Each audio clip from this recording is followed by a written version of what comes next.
Hello दोस्तों, मैं engineer Faizan Ahmad आपका स्वागत करता हूं आपके अपने YouTube channel Faizan sir blog वाले में।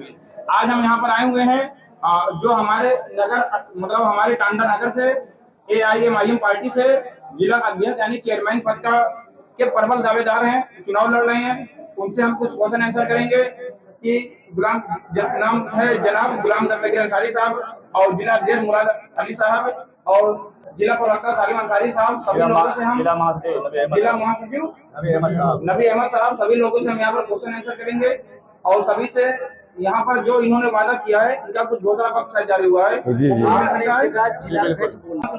आंसर करेंगे। जैसे कि यहाँ पर पहला है हाउस टैक्स माफ कर दिया जाएगा, तो क्या ये पॉसिबल है कि हम कांग्रेस से हाउस टैक्स माफ कर दें?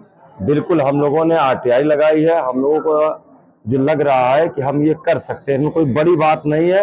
जो दरें लगी हैं वो न्यूनतम दर भी कर सकते हैं। ये बोर्ड की बैठक होगी, इंशाअल्लाह ताला अपनी आवाम के लिए हम सब कुछ करने के लिए तैयार हैं। मतलब ये इसको हम पूरी तरह से खत्म नहीं कर सकते हैं? नहीं, बिल्कुल हाउस टैक्स खत्म नहीं होगा, मगर जो दरें हैं वो कम हो जाएगी। जो यहाँ को शहर के जो लोग हैं उनको पर काफी प्रेशर पड़ रहा है, जो बहुत ही कम होनी चाहिए, मतलब मेजोरिटी पार्टी उनके ऊपर, उसको कम कर दिया जाएगा ताकि वो लोग उसको आसानी से अदा कर सकें। बिल्कुल सही हो जाएगा। और आपका एक वादा ये भी है कि बूतड़ खाना फिर चालू किया जाएगा। बिल्कुल तो मेरा ये क्वेश्चन है आपसे कि क्या बूतड़ खाने का हक जो चेयरमैन मतलब जीतते हैं उनके हक में होता है कि वो बूतड़ खाना चालू कर दें? देखिए, हम बताएं, हमारे शहर की ये समस्या है, ये हमारे शहर की समस्या है और हमारे शहर की कोई भी समस्या होगी तो इंशाअल्लाह ताला हम उसको हल करेंगे। हाँ, जैसे कि पिछले जो चेयरमैन रह चुके हैं और करंट में विधायक भी है रामचंद्र शर्मा जी, उन लोगों ने इसके ऊपर कोई मतलब अमल नहीं किया उसको सही करवाने के लिए। इनको कुछ दुख दर्द थोड़ी है आवाम से। आवाम से अगर दुख दर्द में होते ये लोग समझते इस चीज को, तो अब तक कब का ना चालू हो गया था। 65 लाख रुपया आया था ये स्लाटर हाउस का, मगर नहीं बनवा पाए, नहीं करवा पाए। बजट चला गया, क्या हुआ? मगर इंशाअल्लाह ताला आपसे मैं कह रहा हूँ, वादा कर रहा हूँ, अपनी आवाम से वादा कर रहा हूँ, अगर चुनाव जीतता हूँ इस स्लाटर हाउस का पूरा निर्माण करवाऊंगा, हर हाल में करवाऊंगा। देखते हैं कि जैसे कि दस्तगीर भाई कह रहे हैं अगर वो जीतेंगे, जो यहाँ पर हमारे कुरैशी भाई लोग हैं उनके लिए काफी दिक्कत हो रही है, उनका जो रोजी रोटी का जरिया था वो बंद हो चुका है। तो ये वादा करना है कि अगर ये जीतेंगे यहाँ पर स्लाटर हाउस चालू होगा और सभी को रोजी रोटी और जो भी यहाँ पर और भी सारे लोग हैं इस धंधे से जुड़े हुए हैं, सभी को काफी फायदा होगा। और दूसरा मेरा एक प्रश्न ये है कि जैसे कि मैं इंजीनियर हूँ, मैं शिक्षा के क्षेत्र में हूँ, तो मैं ये कहता हूँ कि ये आपसे क्वेश्चन पूछूंगा कि क्या आप शिक्षा के लिए कुछ करेंगे? यहाँ पर शिक्षा के लिए हम लोग पहले से ही काम कर रहे हैं। गरीब बच्चे को जिसको पढ़ाई में कोई मुश्किल आती है, अपने कमाई का हिस्सा हम लोगों से इलेक्शन है, तो आप लोग का जो रहेगा वो टांडा लेवल पे रहेगा, पूरे अम्बेडकर नगर लेवल पे रहेगा। तो ये यहाँ की जनता की ये गुजारिश आप लोगों से है कि आप जो है यहाँ पर नीट की, IIT की प्लस UPSC और PSC यानी PCS की उसकी कोचिंग चालू करवाएंगे। जितना हो सकता है हम लोग काम करेंगे आवाम के लिए खिदमत कर रहे हैं और आगे भी करेंगे। और जैसे जब बारिश का मौसम आता है तो जो ये घाघरा नदी यहाँ पर बह रही है ये अपना विकराल रूप धारण कर लेती है और काफी शहरों मतलब शहर के किनारे जितने भी हज्जापुर हो गया ये भी पहले से शासन मतलब उसके बाद क्या कहेंगे अगर आप जीतेंगे तो उसके लिए कुछ पहले से कदम उठाएंगे? जी, इसके पहले जब बाढ़ आई थी हमारे गुलाम दस्तगीर साहब ने खुद आवाज उठाई थी, जिसकी हमारी नजर है। हम लोग काम करेंगे, उचित काम करेंगे, जो भी होगा असंभव जनता की मदद करने का काम करेंगे। उसके लिए अगर बाढ़ फिर से आती है, भाई पानी है, बाढ़ आएगी। जी बाढ़ तो आनी ही आनी है, जो तटीय मौजूद है वहाँ बाढ़ नहीं जाएगा। बसेरा बनाएंगे जहाँ पे उस परिवार को बसा दिया जाएगा और हर संभव उनकी मदद की जाएगी, जो भी कुछ हो सकेगा हम सब कुछ करेंगे उनके लिए। और सफाई को लेकर ये भी देखा जाता है कि कई जगहों पर शहरों जैसे एक यहाँ पर सिलुआ है जो घाघरा की सहायक नहर है, वहाँ पे किनारे जो है बहुत ही अधिक मात्रा में, यहाँ तक कि जहाँ तक हमें लग रहा है पूरे शहर टांडा का कचरा ले जाकर वहाँ पर डाला जाता है। लोग क्या करते थे पहले सुबह के समय में, नेपुरा के रसूलपुर के लोग वहाँ पर जाते थे अपना माइंड फ्रेश करने के लिए। इस समय वहाँ पर ये हालत, वहाँ पर लोग जानने से मतलब डरते हैं।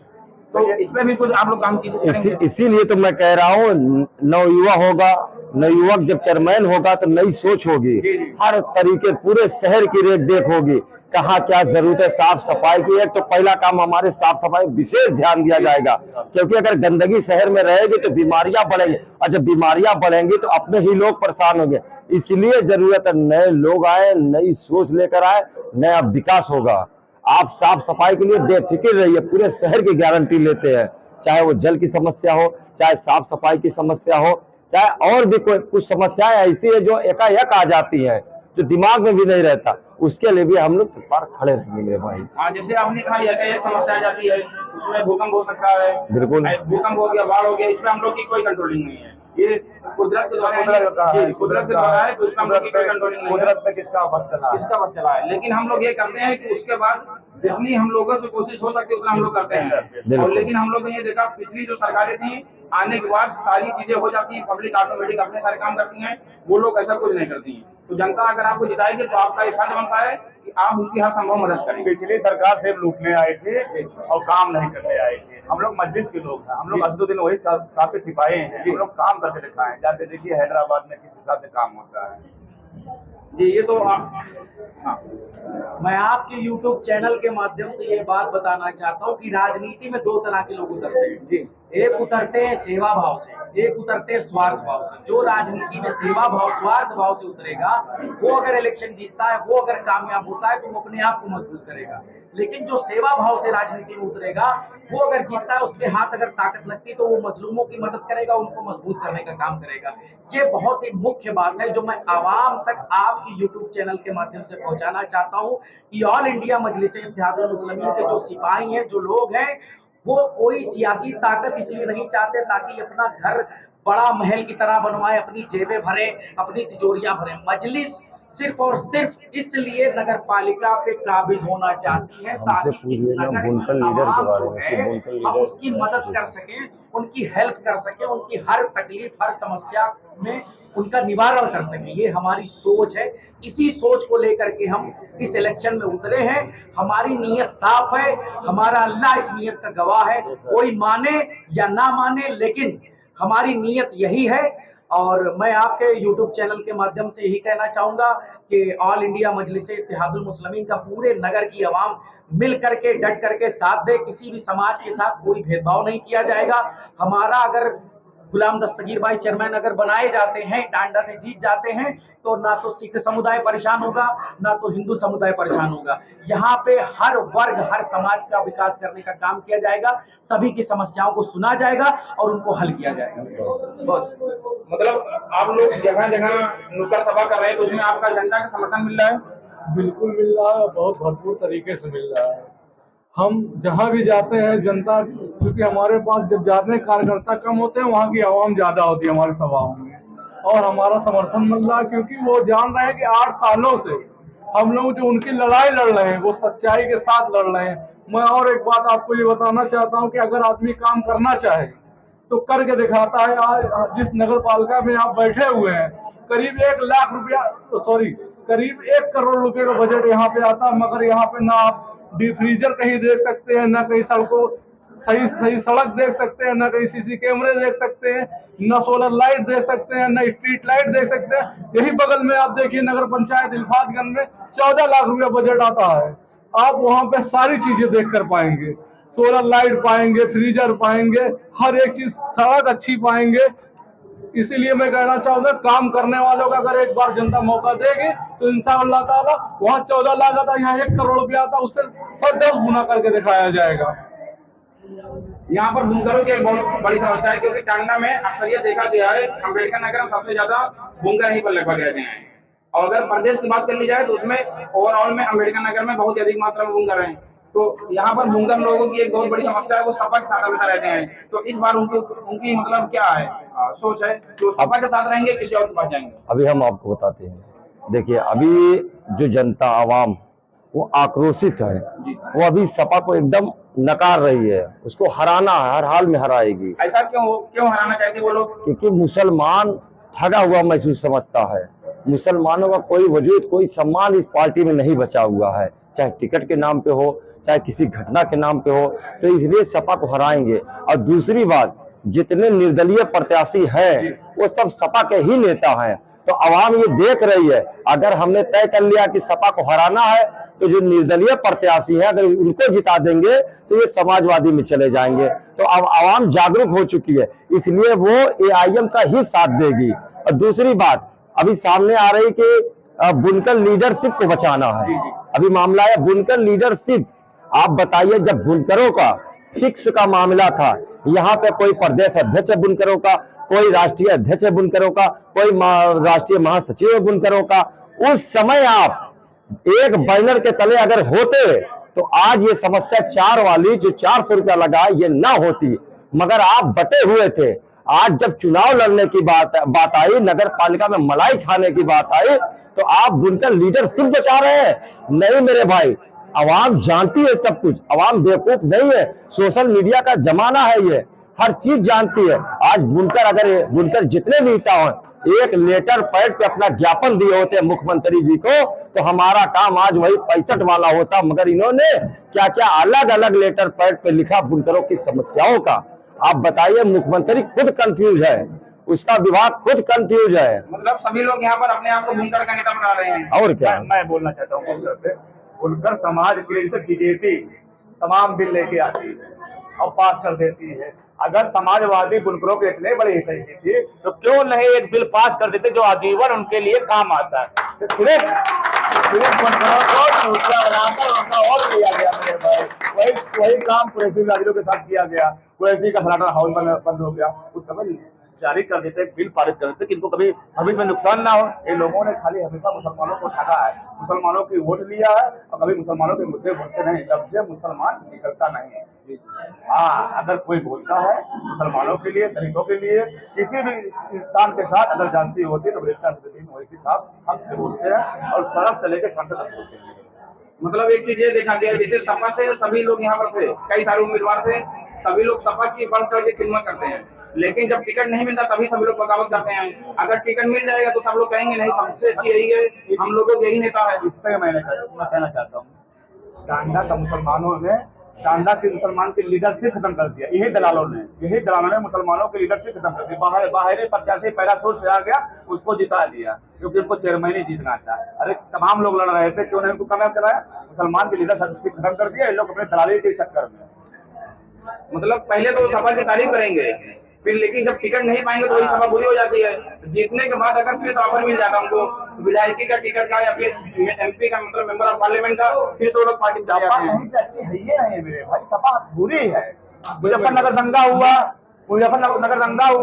अखिलेश यादव वहाँ मुद्रा करा रहे थे। मुसलमान कौन सी थी? हमारी बहन बेटियां ठंड में सुगल रही थी, हमारे भाइयों को तकलीफ आम हो रहा था, मुद्रा सुन रहे थे। वो मुसलमानों की तैसी हो सकते हैं?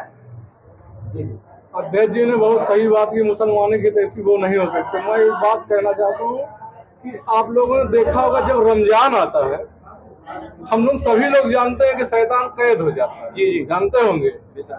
तो इसी तरह, और उसका काम क्या, वो आपके शरीर को नुकसान नहीं था, सिर्फ आपको बहका सकता है। सही है ना? जी, आपको बहका सकता है। तो ये बीजेपी का डर दिखा के आपको बहकाते हैं कि आप अगर हमारे साथ नहीं आएंगे तो बीजेपी आ जाएगी। मतलब बीजेपी तो एक बहाना है, अपनी मलाई बचाना है। बिल्कुल एकदम सही कहा, दलाली करना है। यही बात कहना चाह रहा था मैं। आपके YouTube चैनल के माध्यम से एक बात मैं और पहुंचाना चाहता हूँ कि बुनकर लीडरशिप नहीं, मुस्लिम लीडरशिप की बात है। क्या मुस्लिम लीडरशिप के अंदर बुनकर अपने आप आ जाएगा, उसमें इंक्लूड रहेगा। समझिए इस बात को। बांटने वाला काम करना चाहिए। मुस्लिम लीडरशिप को उभारोगे, मजबूत करोगे, पैदा करोगे तो बुनकरों की समस्या भी वही मुस्लिम लीडर हल करके आपको देगा। इस बात को समझने के लिए तो आपका घोषणा पत्र एक बार हम देख सकते हैं।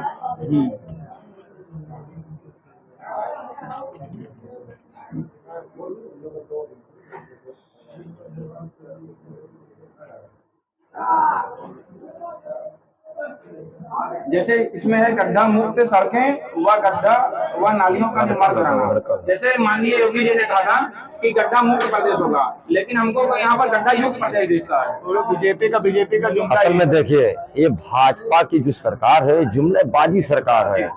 इन्होंने ये भी कहा था कि मुसलमानों के हाथ में एक हाथ में कुरान होगा, दूसरे हाथ में कंप्यूटर होगा। न कंप्यूटर है, कुरान तो रहेगा। आप तो बातें ना करिए, कुरान तो रहेगा, हर हाल में रहेगा, उससे कोई वो नहीं है।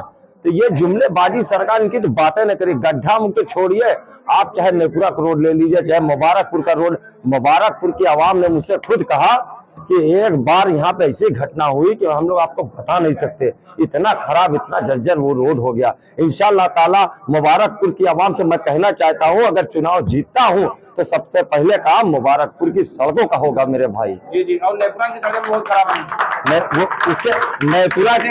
नेपुरा की सड़कें जो आना जाना हम लोगों का, हमने 2 बार मीडिया वाले को बुला के बाइट भी दिया और पूरा एकदम प्रिंट मीडिया में भी चलवाया। एसडीएम को सूचित किया, एसडीएम तो खुद जाके कहे, मगर इतने लापरवाही कर्मचारी नगर पालिका के हो चाहे एसडीएम महोदय हो, आपको नहीं दिख रहा है कि मुख्यमंत्री जी का बयान आ रहा है कि फला तारीख से अंदर अंदर सड़कें गड्ढा मुक्त हो जाना चाहिए, मगर कोई काम नहीं रहा इनकी सरकार में। इंशाअल्लाह ताला चुनाव जीतते हैं तो एक सड़कें ऐसी नहीं होगी जहाँ पे गड्ढा होगा, ये गारंटी लेते हैं। हमको तो नहीं लगता है बीजेपी सरकार में कि सड़क गड्ढे में है, गड्ढा सड़क में है। जी जी, सही बात है एकदम।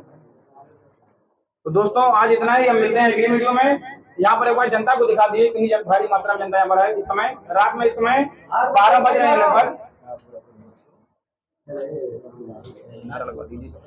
मरियम बंटी जिंदाबाद, तकीर भाई जिंदाबाद, मुराद अली भाई जिंदाबाद, अली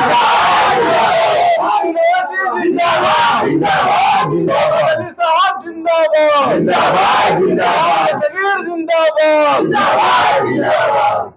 दोस्तों मिलते हैं आपसे अगली वीडियो में। ऐसी वीडियो देखने के लिए हमारा YouTube channel Faizan sir blog वाले, पॉलिटिक्स प्लस ब्लॉगिंग के लिए, प्लस अगर आप एजुकेशन लाइन में हैं तो आप सर्च कर सकते हैं फैजान सर यूपी वाले। वहां पर मैं फिजिक्स प्लस मैथमेटिक्स की क्लास लेता हूँ। मिलते हैं अगली वीडियो में। जय हिंद।